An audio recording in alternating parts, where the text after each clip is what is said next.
Alright, this is level 3 of the day 1 on Unit 5 for radicals. So here, we're going to use or have a couple more operations to do when we're solving for x in these problems.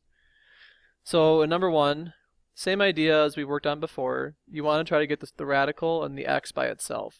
So just like any other problem, you would get rid of what's in front. This is multiplication, so to undo multiplication, you divide. So dividing both sides by 5, the 5 goes away on this side, turns into 1, and 1 times anything stays the same. 15 divided by 5 is 3. To undo a radical, a square, root radical, you have to square both sides. So by squaring both sides, the radical cancels out, and I get x, and then 3 squared is 9. Again, an easy way to check, plug in 9, and then solve. If I plug in 9, 5 times radical 9 equals 15. The radical 9 or square root of 9 is 5 times 3. And then 15 equals 15.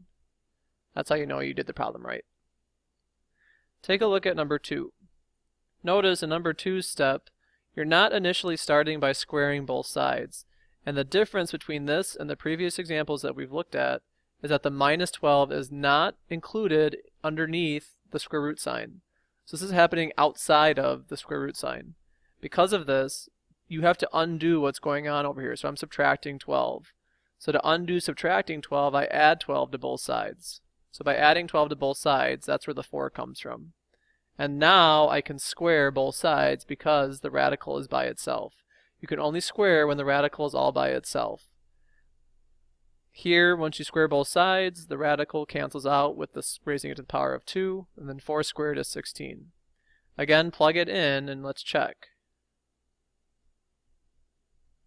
Negative 8 equals the square root of 16 minus 12.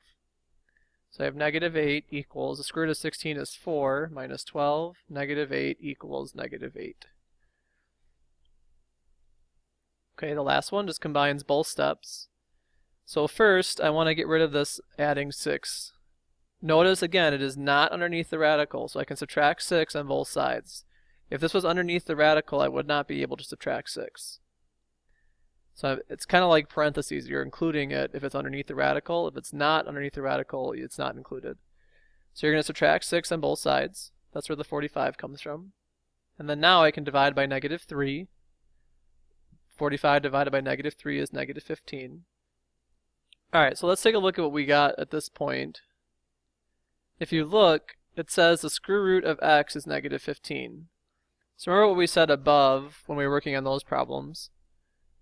Anytime you have a square root, you can't equal a negative value. So there is no answer at this point. So this, again, is a mistake and work that would be completed. This would be no solution.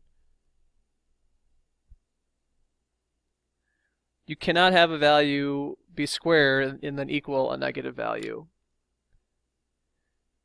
And again, we can prove it if we look at our graph. Let me clear out the other work that we did before. Negative 3 times the square root of x plus 6 and then 51.